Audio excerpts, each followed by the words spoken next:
My niece got a little doll as a gift last year.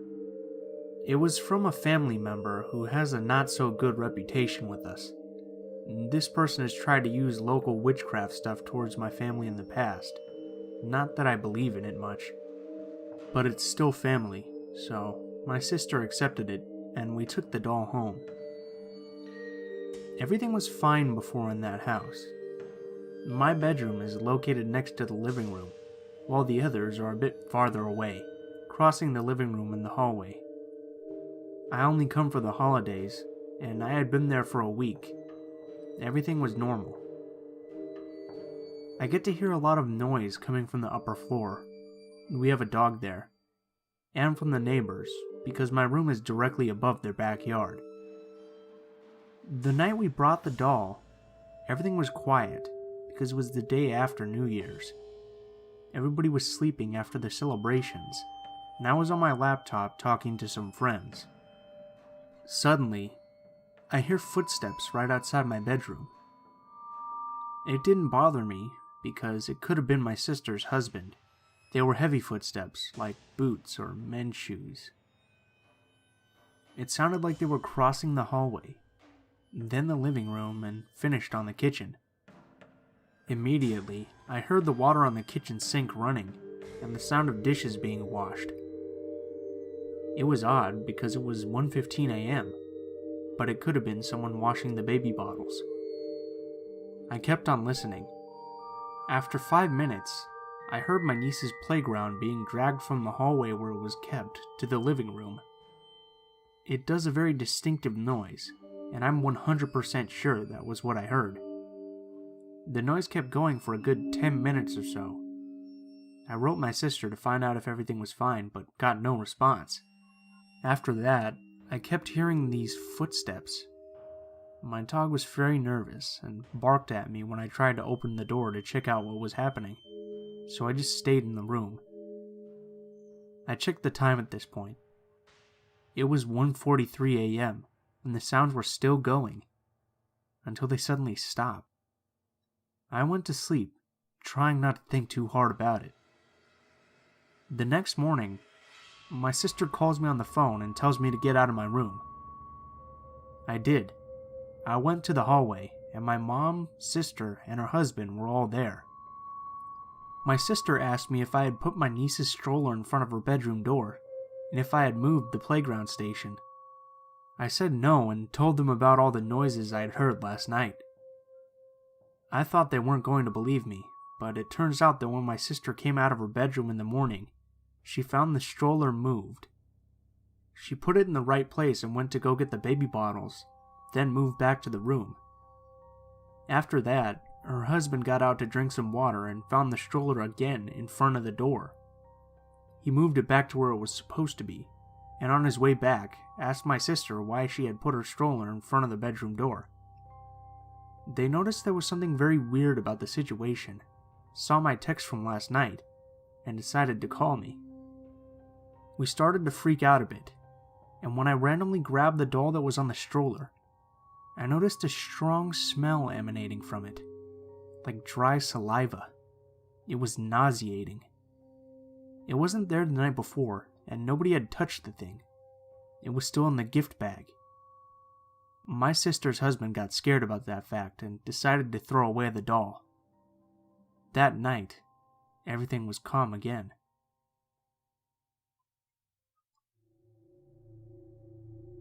I swear up and down that this story, as much as it sounds like it's a made-up run-of-the-mill scary doll story, is 100% true, and still terrifies me to this day. When I was a kid, I would spend a lot of time in Texas with my brother, dad, and stepmom. Mainly just my brother and stepmom, because my dad was in the military and would frequently go on long trips, leaving us alone in whatever house we happened to be living in at the time. When I was about 5, we moved to a very large, old Victorian house. 3 stories, not including the attic and the basement. Lots of rooms, and as a little kid, I found it very fun to explore the house. In the attic, there was a lot of old junk that the owner of the house was storing while we were renting it. including a collection of beautiful, handcrafted porcelain dolls.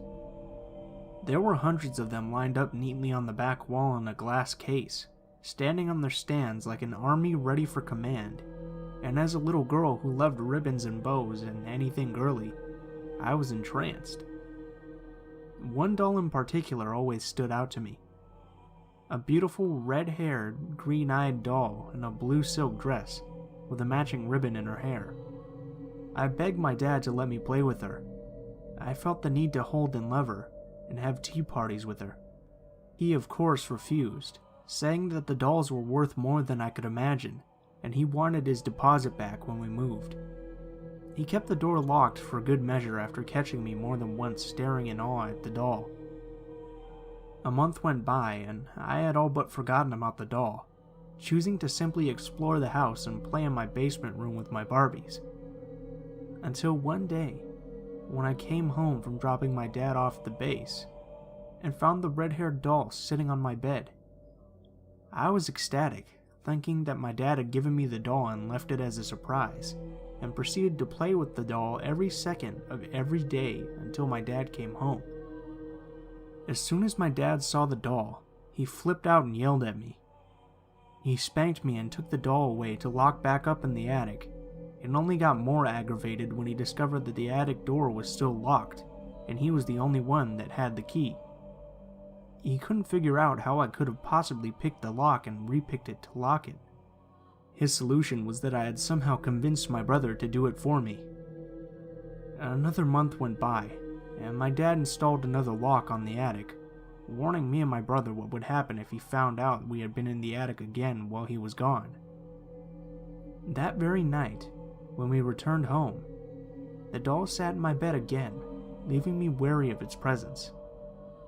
Something that had once made me so happy now made me cautious and anxious. I told my stepmom, who immediately became angry and slapped me, then my brother, and tried to return the doll only to find the attic door once again locked. She tore the house apart, trying to find the key she was positive we had hidden, until giving up and locking the doll in her room. The night my dad came home, I was terrified, and he wouldn't speak to me or my brother at all, only giving a short speech about how we needed to go to our rooms and not come out. The next trip he made, we didn't see him off the base. We sat in our rooms and had a quiet evening alone. I spent the night sulking and trying to figure out how the doll had gotten into my room. Later, after I had fallen asleep, I heard soft music box music that slowly woke me up. I felt something near my feet, and thinking it was my cat, curled up and I reached down, only instead of finding fur, I found a handful of hair. I turned my light on and screamed. What looked like every doll from there in the attic was in my room, sitting at my tea table, on my dollhouse, standing positions on my bed and in various parts of my room.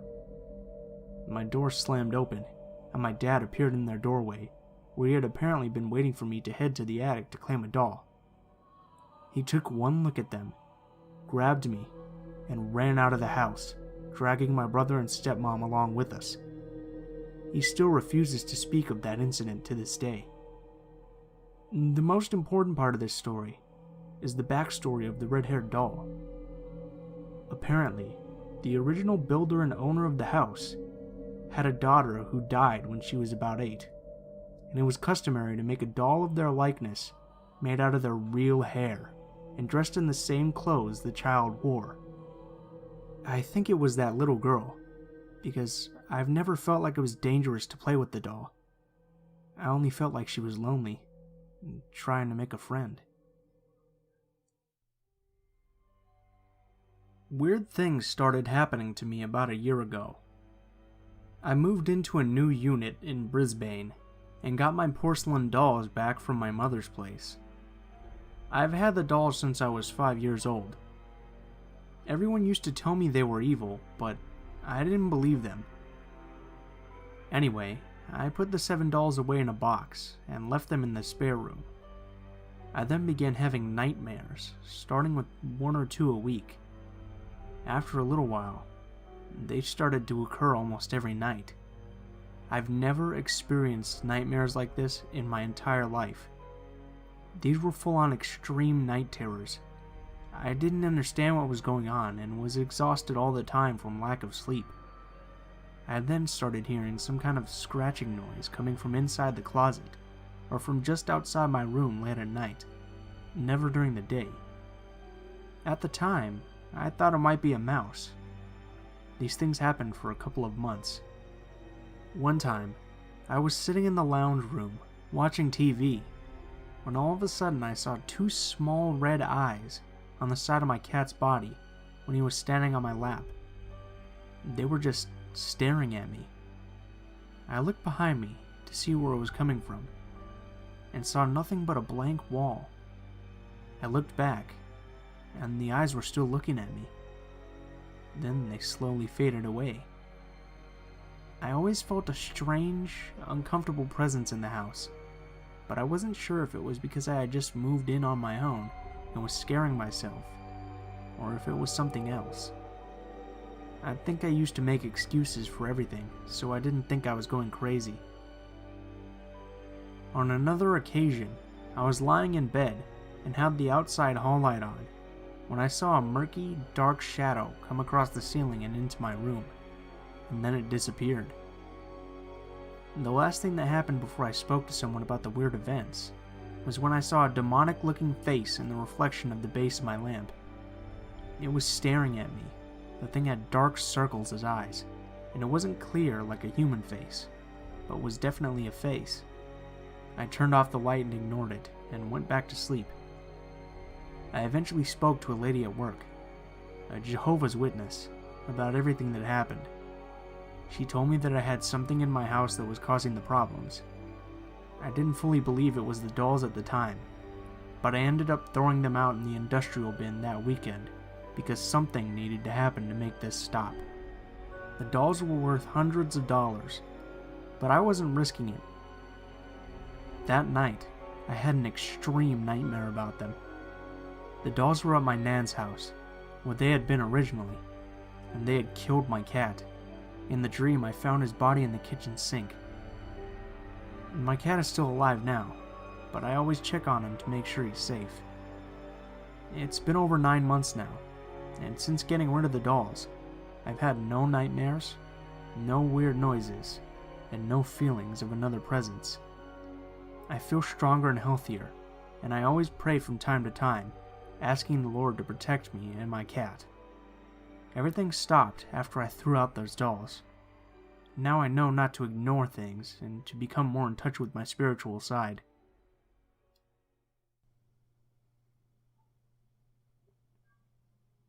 Hey guys, Blue Spooky here, as always. I just wanted to thank you guys so much for watching to the end of the video, especially if you made it this far. This video is actually based on a suggestion someone made, and they wanted me to do some scary, creepy doll stories, so I went ahead with that. Sorry if the episode's a little bit shorter than normal. I had somewhat of a difficult time finding good doll stories, so to speak, so I hope you guys enjoyed it. If you have any constructive criticism, please feel free to leave it in the comments below. If you have any personal stories that you'd like to share with me, or stories that you'd like me to read, feel free to send them to my social media. All of those links will be in the description below. Thank you guys so much for watching, and I hope you have a wonderful day.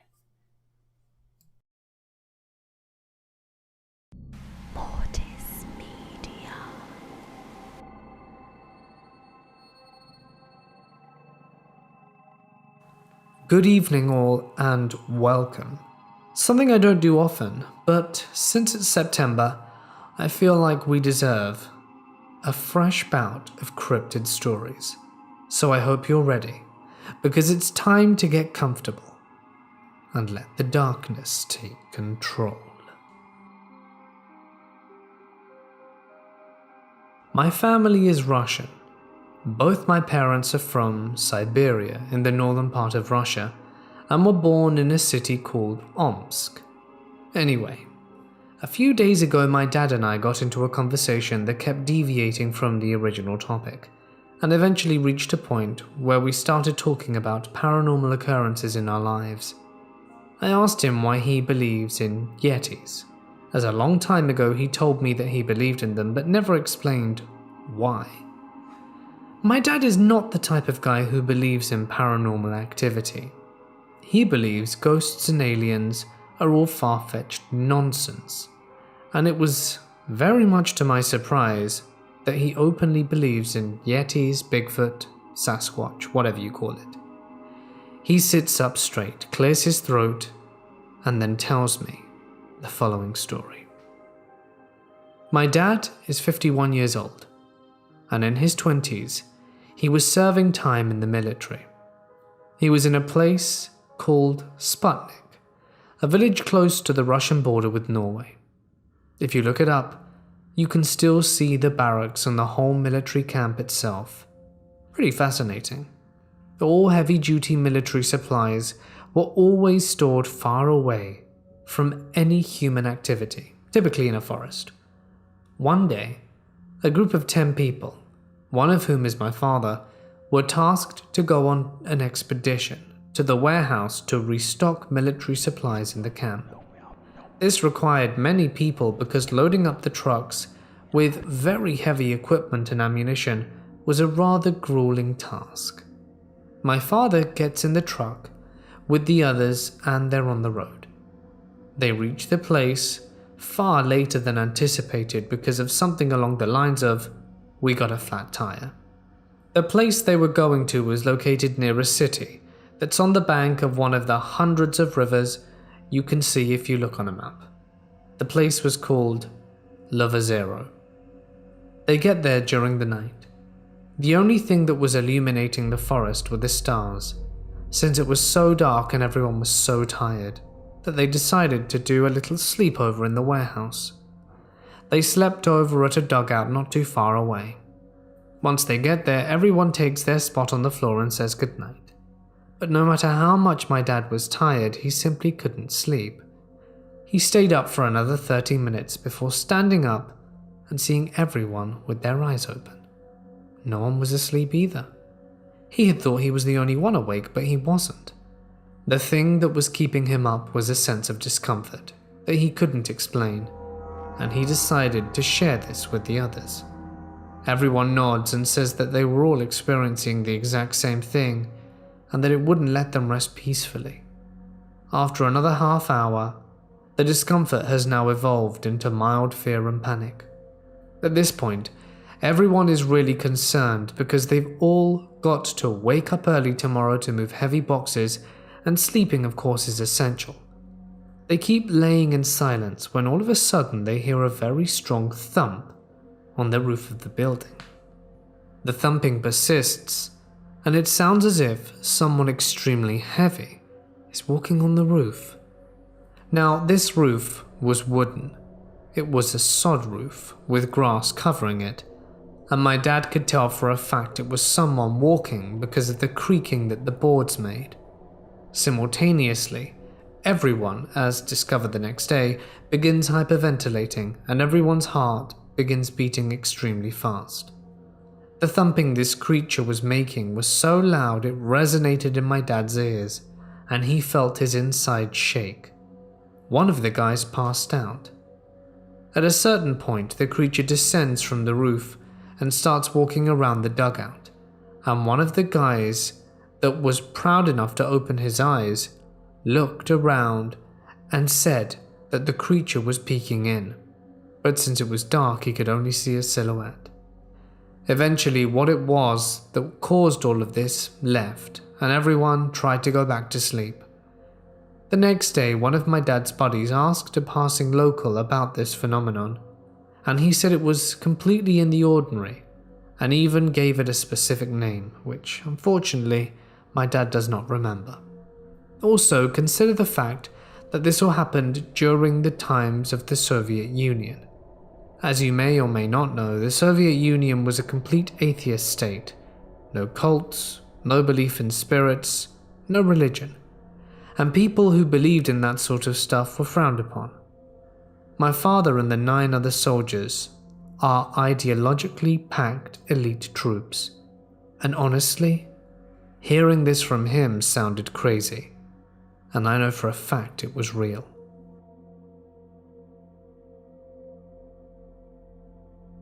I have some friends near Shiprock that are big into researching about Bigfoot and skinwalkers.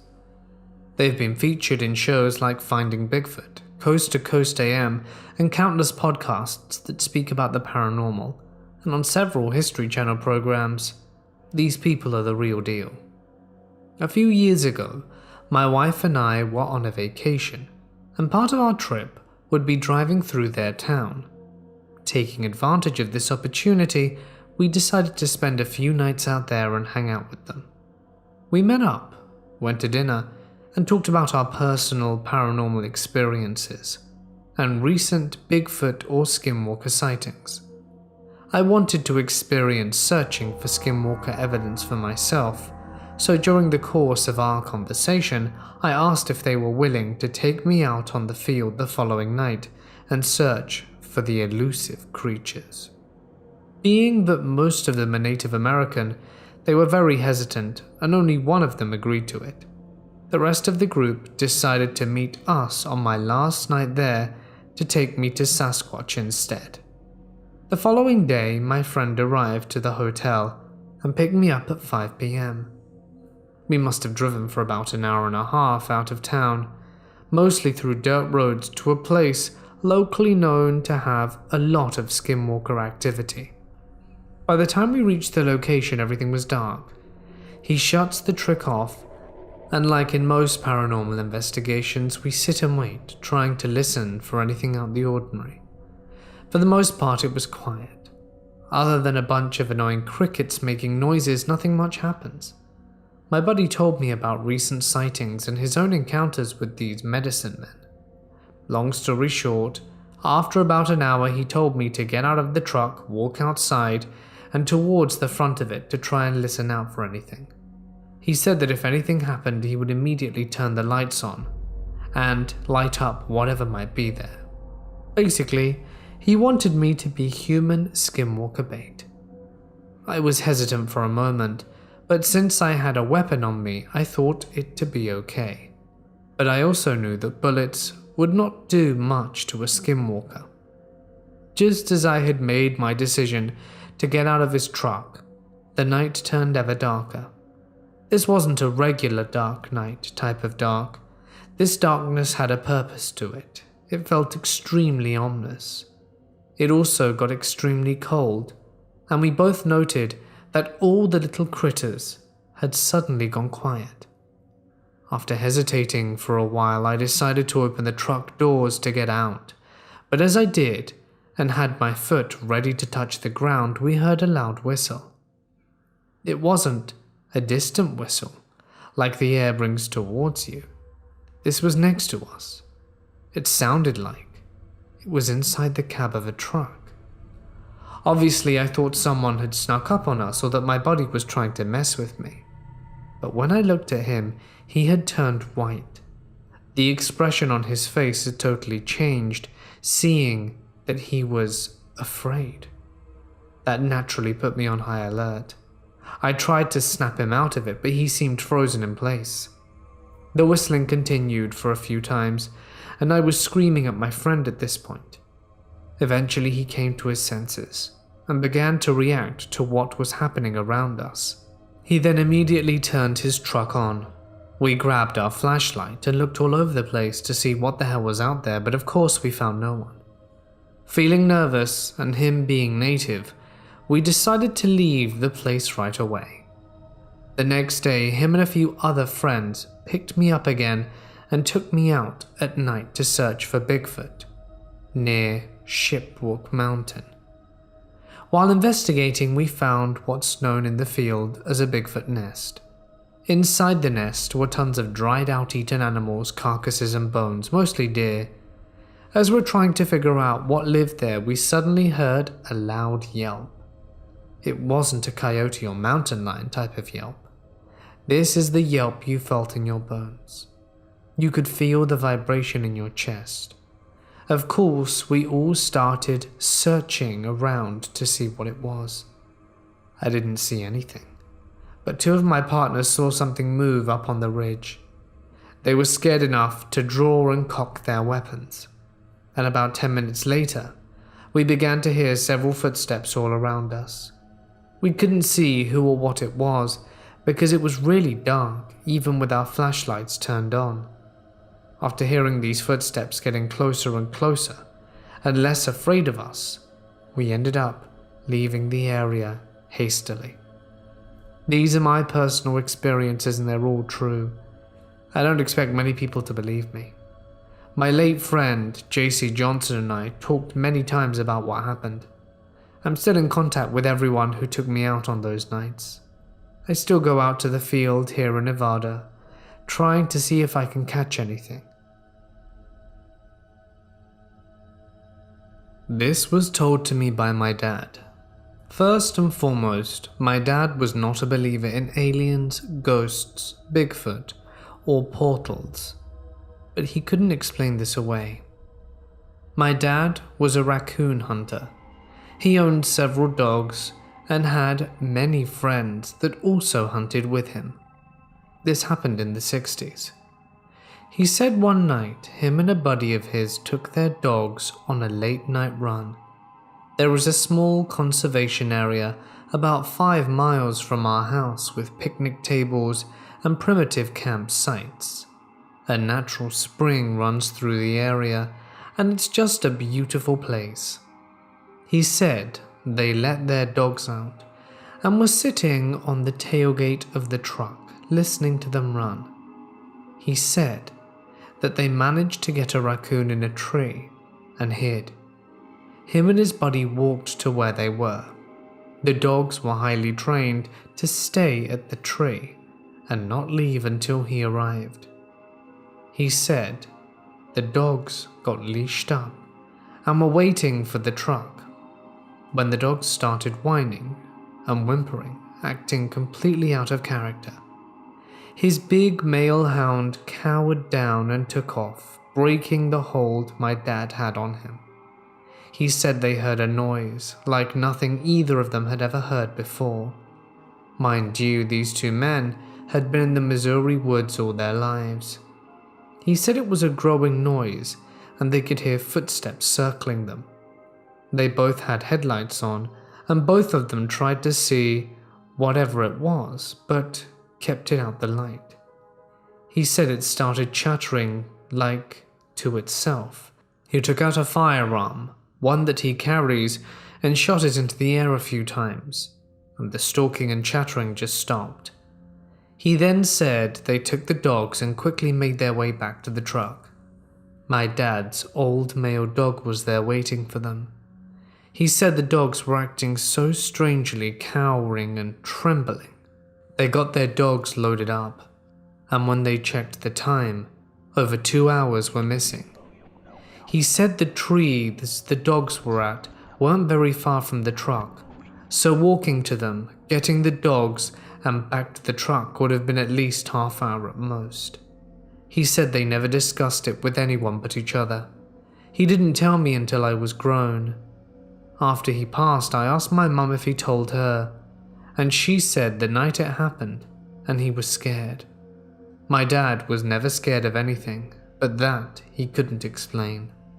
He was pale just telling me the story. He said they were stalked by something with heavy footsteps that chattered to itself. This was in the summer, late at night.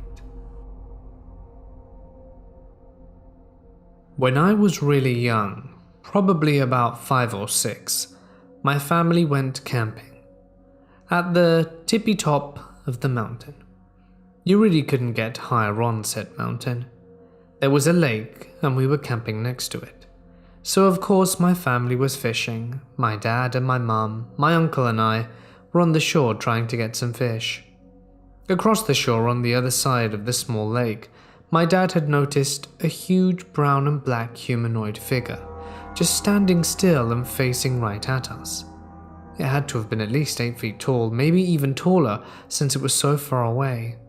So like any human would naturally do, my dad tried yelling at it, since he had thought it was a prank of some sorts.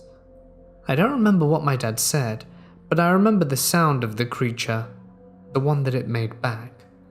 It wasn't anything we understood. We just kind of stood there.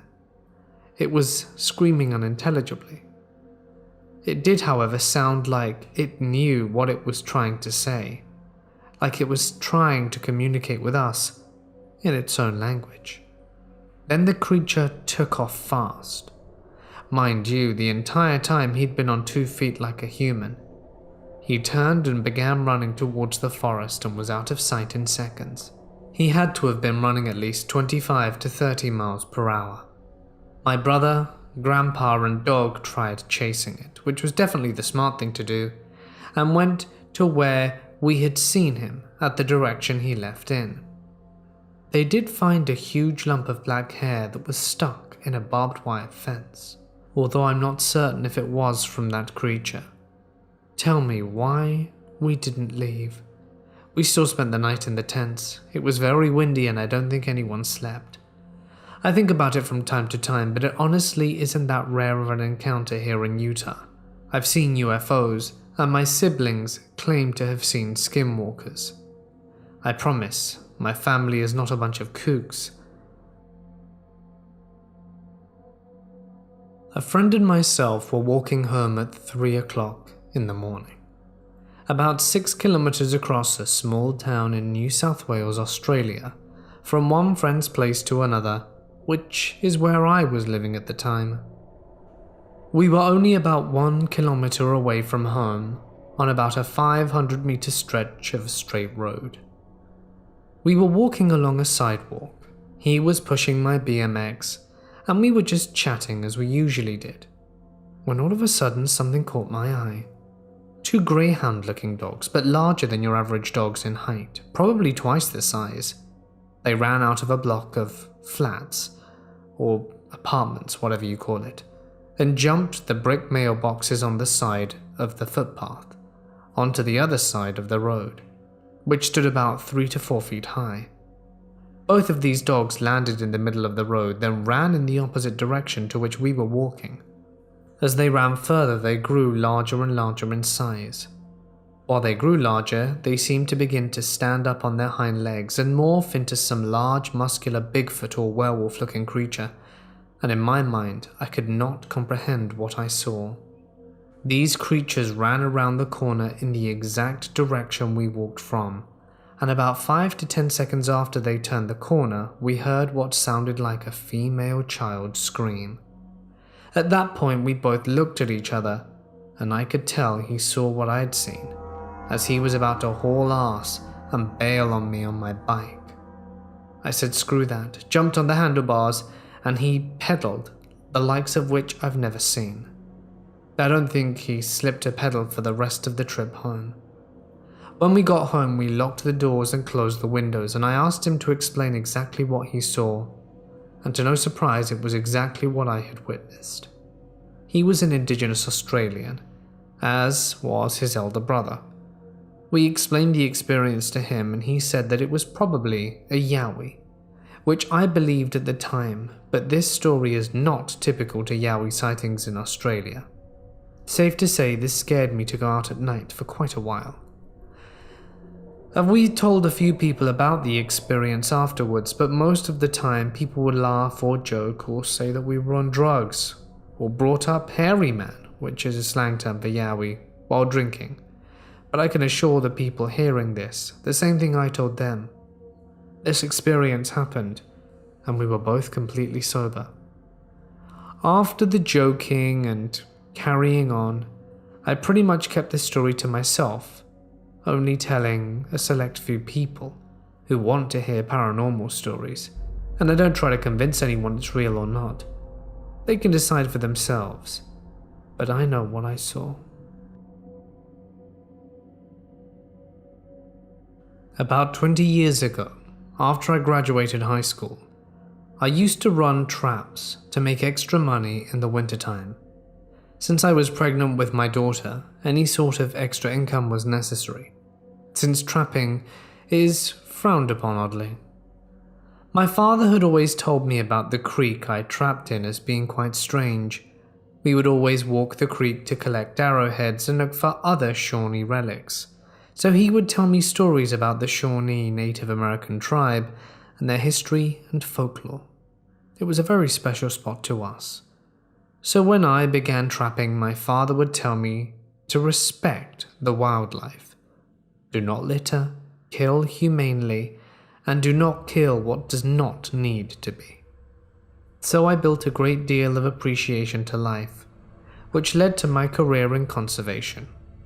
The only reason I state these things is to build context as to why I did what I did. About once a week while walking up the creek, I would hear whistling, like a human but in random patterns, and that would be along with the smell of sulfur and rotten eggs, which my dad told me was most likely a Bigfoot or skunk ape, and sightings had occurred as long as he could remember in our area.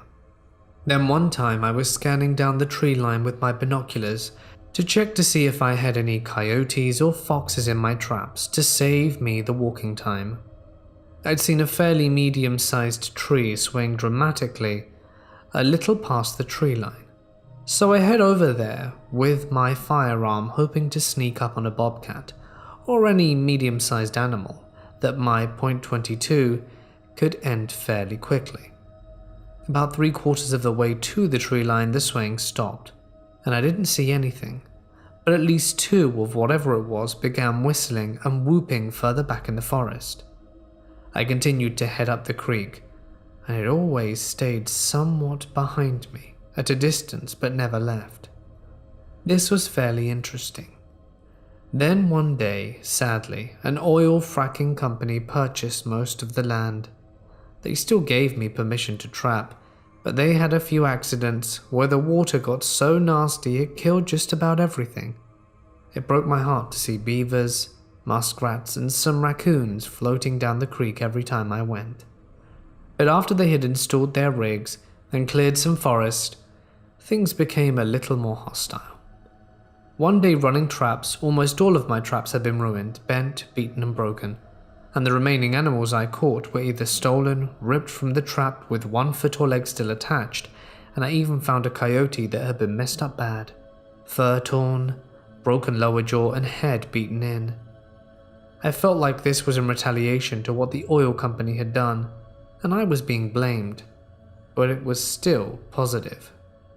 For a few months afterwards, I would go to the store twice a week and buy a variety of apples, pears, and a mixture of meat from the carcasses I had skinned, put it in a basket, and leave it in the forest, hoping whatever it was would get it before anything else.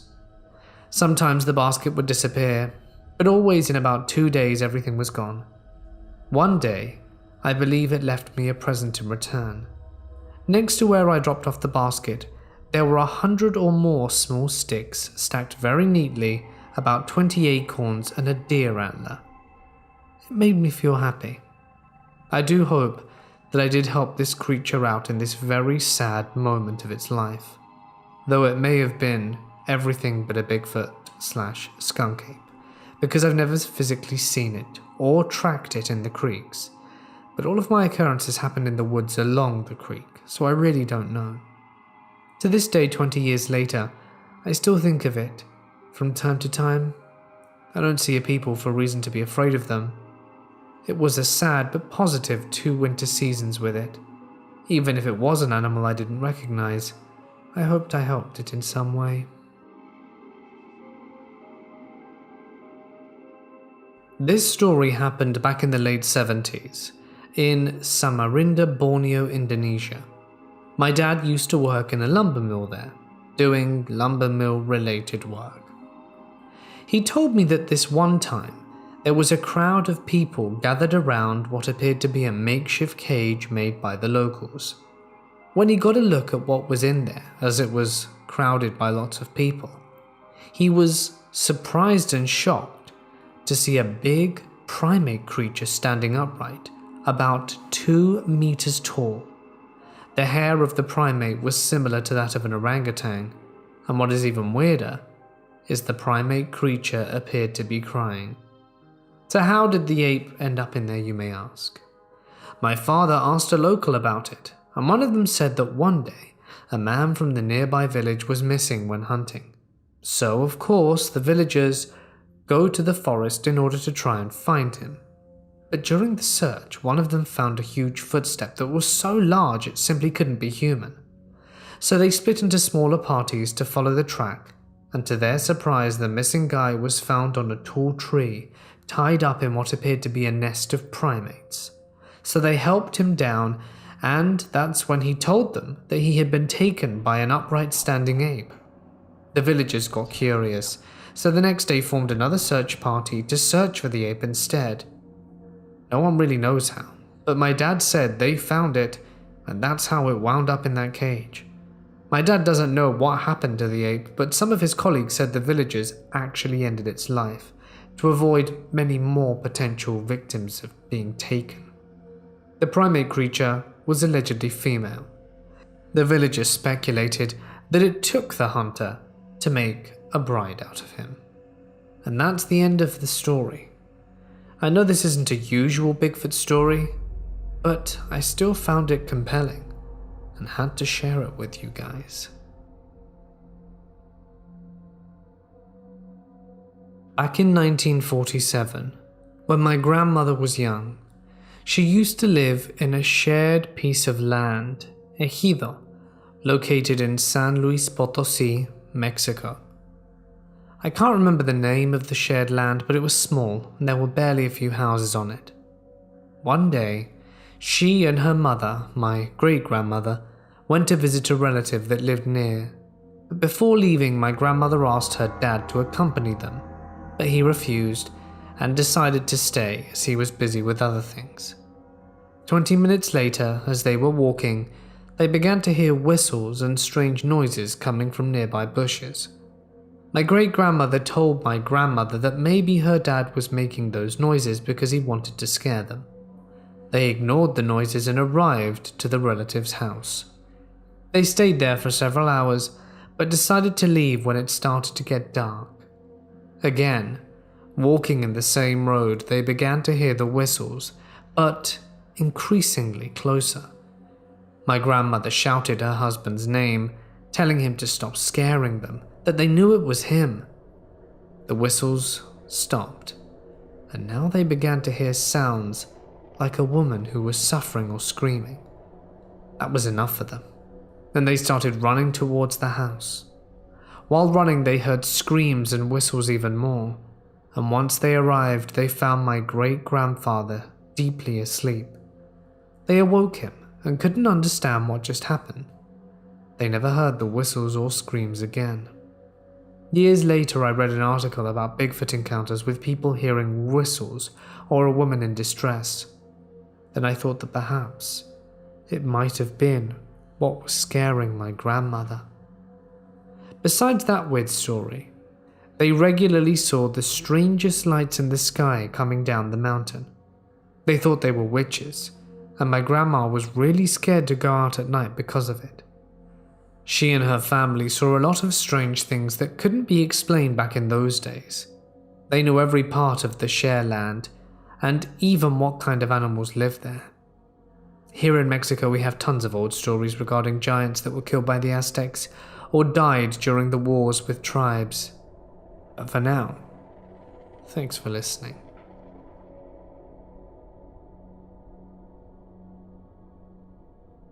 I'm Garrett, a Western Paiute who grew up moving because my dad spent his career in the Forest Service.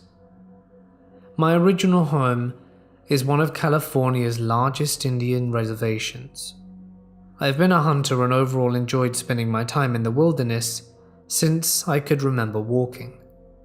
I started hunting big game at 10, without a hunting license until 14, because it was legal on the reservation, while living with my family for the summer until I go back to college in fall. I had the idea, which my dad and brother promptly agreed to go on an 11-mile backpacking trip in high country. We spent the next few hours packing our bags with what we would need for 48 hours, but potentially 72 just to be ready. The next day we drove the 70 miles to the end of the last road in the area and began our hike. Excited to break my boots in and see the lake, I took the lead, and by 4 p.m. we made it to our spot, sitting at 8,000 feet elevation. We swam in the lake to wash the sweat off and then used the sun to dry off before it got dark. Mind you, we are in the northwestern USA, so at this elevation it could still freeze at night, even in July. It was a peaceful and an awesome place 81 miles from the closest town of 3,000 people, with the nearest city being 181 miles south.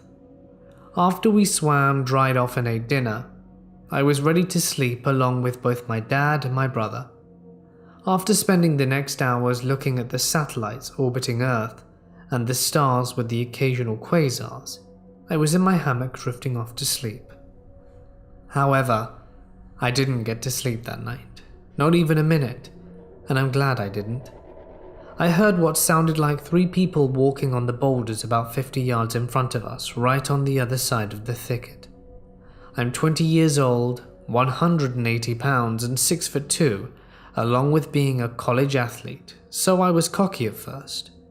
I told my dad we have people near us, and to be ready. This is a weird place to see anyone, at all, ever. However, passing midnight is something that raised a red flag.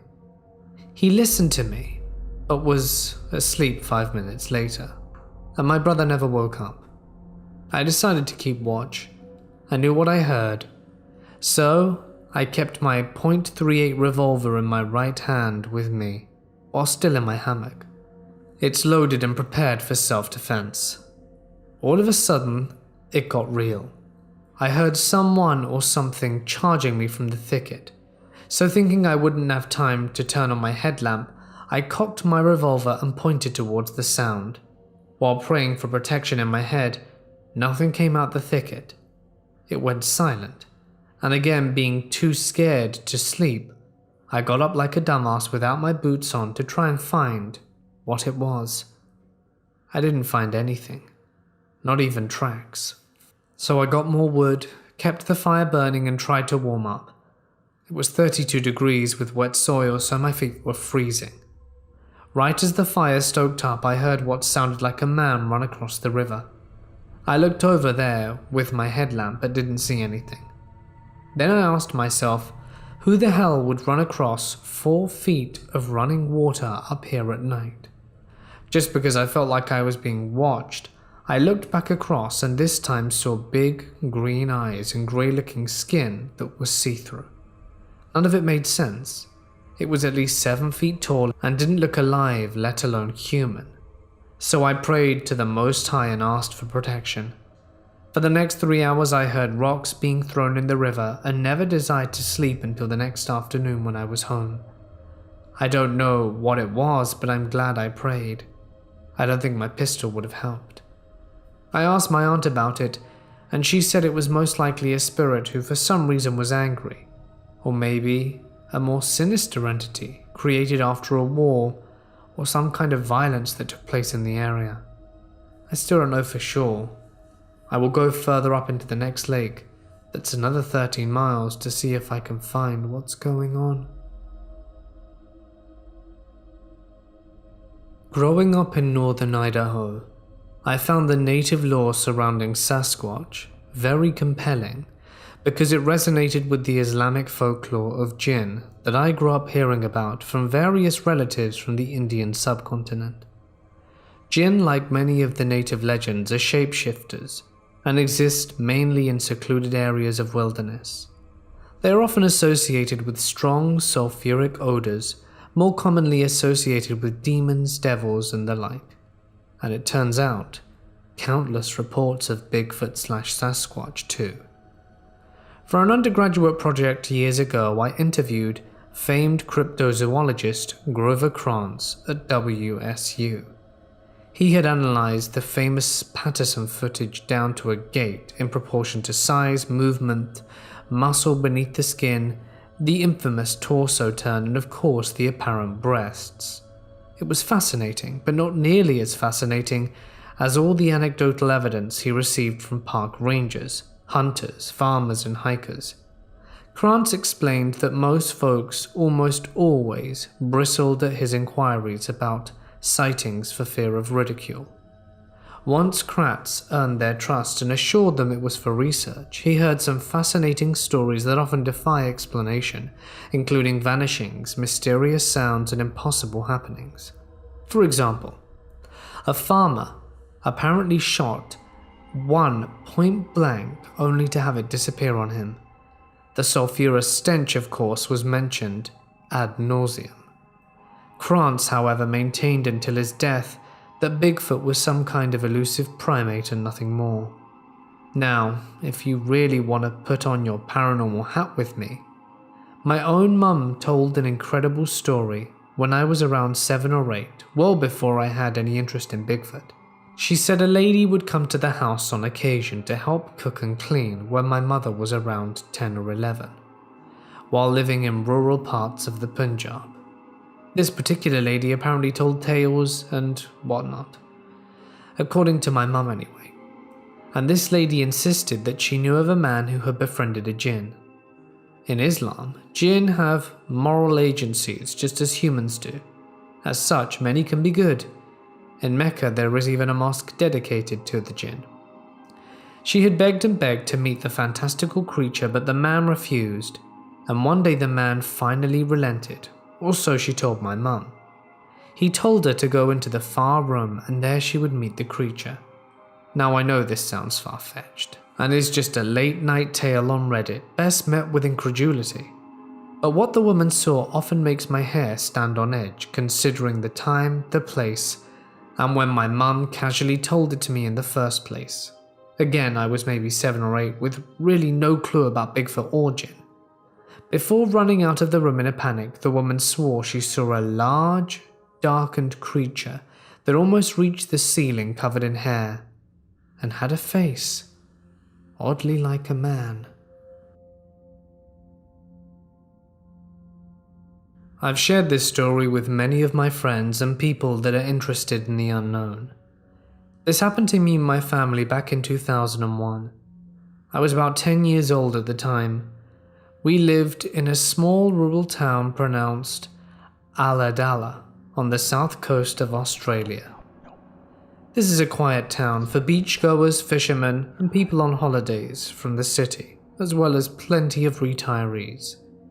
Nothing exciting happens here. It's the same monotonous day to the same life that never changes. We were celebrating my grandmother's birthday at her and my grandfather's house one night.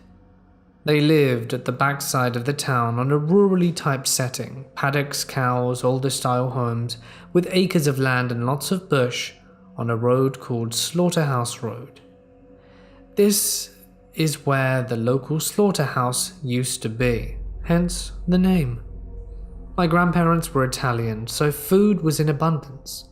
Parents chatting about how good the seafood was, just your usual Italian birthday celebration. Being so young, late nights seemed distant for my 2 brothers, sister and I, so my mother decided that we could call it a night and head home, as it was 9 p.m. and past our bedtime. As we said our goodbyes, we loaded into the car one by one. I called dibs on the front seat, which I kind of regret. My mother was the last to jump in. In the meantime, I was grabbing the top end of my seatbelt to strap in for the ride home, when I had caught some movement from outside the car window no further than about 8 feet or so away. We were parked in front of the garage, where I saw this thing right where the brickwork ended. It led into the paddocks at the back of the property. I was put into a state of confusion mixed with shock at exactly what I was looking at. Humanoid in appearance, this thing crawled on all 4 appendages, slowly moving out of sight. As it crept past the side of the garage, I say it was about 6 feet long, thin and malnourished, with its bones pushing against its skin. The texture of the skin was like polished leather, pale white, grey and slimy in appearance. As it crawled, the shoulder blades protruded up, like when you see a cheetah on the way it walks around. No tail, its head was just out of view, as it had already passed before I got a glimpse of it. My stomach churned as the hairs stuck from my skin. My first reaction was to turn to my mother for safety and reassurance that my eyes had been deceiving me. and as I turn around for reassurance, I see this furthest thing away from it. Her face was pale, drained of all color and expression. I waited for any sense of normality to return to the situation when she looked me dead in the eyes and said, "Lock the doors." My two brothers and sister and I did the same thing, slammed the doors and put the lock down. The car was quickly flung into reverse and we were backing out the driveway like we were recreating a stunt drive from a Hollywood movie. As we turned down the dark, narrow, bush-covered streets to head home, I still needed that reassurance. I asked my mother what that was. She hesitated and just said, "I'm sure it's just a dog. There are a few scrap rods around here. I'm sure it's just one of the guard dogs that gotten loose." I knew what she had seen, but took the most plausible excuse to calm myself down. Years later, as I got older, I revisited that night with my mother and asked her if she remembered that night outside of Grandma's house, and claimed it wasn't a big dog. She looked at me dead in the eyes and said, "No, darling, I told you kids so that you wouldn't be scared. I'm 28 years old and still remember that night like it happened yesterday." I reignite my memory of it every time a friend or new acquaintance asks about scary stories. I smile and say, "You think that's scary? Wait till you hear this."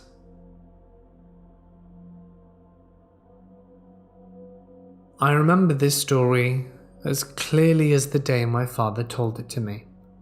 He's no longer with us. He passed away January 15th, 2019. But he and I spoke about this several times. But the first time he told me is the one that remains. He was what they call a pathfinder in Vietnam, and had the uncanny ability to blend into his environment like a chameleon. He was helping a friend who had gotten a piece of land in the wilds of Alaska for homesteading. He said he observed this creature, this giant, for about 15 minutes. My dad was 5'10", and he estimated this giant to be 15 feet tall. He said it was fair-skinned with a long beard and had bear skins on his chest and shoulders, and deer or moose skins on his lower half. He said the giant had very crude shoes of fur as well. What struck me as crazy was the fact that my dad said the giant was whistling. Then it made a deep grunt sound and two wolves appeared, and they hunted together like a pack. He said they disappeared soon after getting a nice deer. He couldn't believe what he'd seen. He told his friend, and they went to the local tribal grounds and asked around and found out that many hunters had seen them. They think maybe it was a family, because a few men claimed to see a female about 12 to 13 feet tall and a smaller one with her. It amazed me, and I have researched a lot into different cultures to see if there was giant lore, and it seems that it's mostly in colder climates. In regards to why they're not very often seen, there are very few of them. They are seen every few years or tracks are found, and these are almost always in enormous wilderness areas where there are no people to see them 99% of the time. They don't live near civilized areas the way Bigfoot will, so they are just not frequently spotted by us as a result. It is also likely they're far more intelligent than Bigfoot. Evidence the occasional sightings, with one carrying a sack or basket, footwear, goat-hide clothing, and Stone Age-type weapons. Not all of them are this bright, according to the stories, but they could sure avoid us quite easily, especially with their ability to move large distances and across difficult terrain swiftly. I have a pretty creepy story to share with you, and although I never saw a UFO, I saw an entity mostly associated with them. I grew up in the USSR, in now northern Belarus, until I was 13. 37 years ago, my mother and I saw an entity outside looking at us through the window. It was hairless, pale white, huge bulging black eyes, and it had teeth that were very small, very well spaced. It was skinny and pointed, almost like an anglerfish. We hid for hours until we heard my father drive towards the house.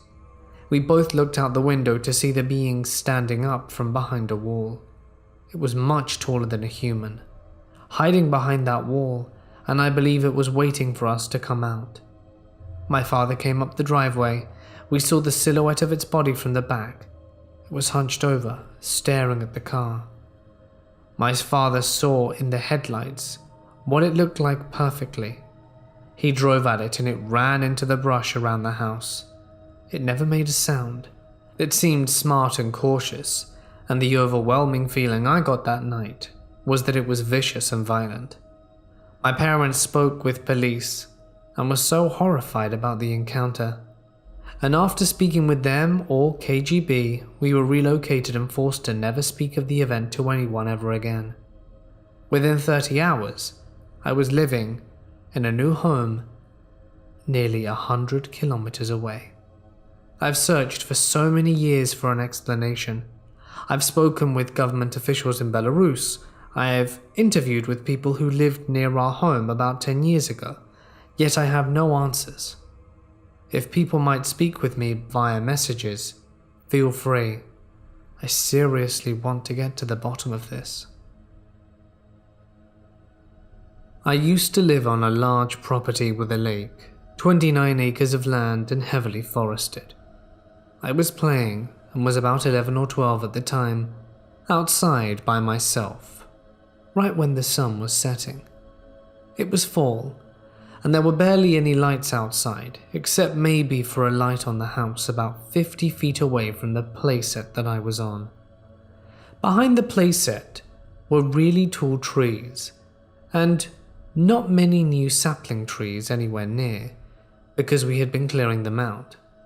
I know specifically that there were no trees short enough to have some owl or animal sit on, because all the pine trees were mature and taller than my 2-story house. My mum came out to tell me that dinner was almost ready. When she did this, she turned on the outside light on the back porch, illuminating the area so I could see. I was on the swing set at the time. I started to get up, and I turn around and I think to find my flip-flops, and I see 2 bright eyes reflecting the light outside the light, looking at me about 20 feet away. The eyes were well above any human size and were large, about 7 to 7.5 feet off the ground. I stopped stunned and really scared. I was really familiar with the woods right behind the swing set, and I knew something unnatural was looking at me. I couldn't see the body, but all I saw were the eyes. The eyes looked at me and I tried to get an understanding and thought of a massive humanoid. It was a Bigfoot. Remind you that no animal could have levitated in that spot for 5 seconds, and there were no perches or anything that would suspect critters, not with eyes that size. I ran inside, locked all my doors, and couldn't think straight for the next few days. Let's just say I rarely went outside after that. Just remembering this gives me chills. My dad once told me about something he saw in the woods near Bethlehem. He grew up there, and there's this wooded area up in a hilly suburb of the town that he and his high school buddies used to mess around in when he was a teen. He told me that at one point he and a buddy, during the day, went exploring in the woods and found what looked like a really weird camp up there with this hole-in-the-ground-like cave. The camp was rough, but I think he mentioned a rock pile that could have been a fire pit. Apparently he and his buddies were exploring the area when he heard scuttling sounds from the cave and turned to see something super pale and humanoid looking at him from further up inside. Like a bald mutant albino is about how he described it. He and the other dude ran their asses off back to my dad's place and never went up there again from what he told me. My dad's mom didn't like the place where my dad had seen whatever that was, but I'm not sure if she knew what my dad had actually seen. As a kid, she always told me to keep away from that particular patch of woods. Now, those woods are just loaded with junkies perhaps, but were they trying to make something up to scare me from going there? I doubt it.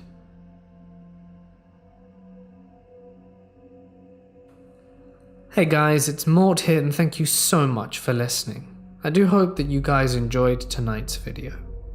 It was originally supposed to be Bigfoot stories, but there wasn't really enough, and that's why it's 15. And so we smushed some together. Bit of everything really, all cryptids of course.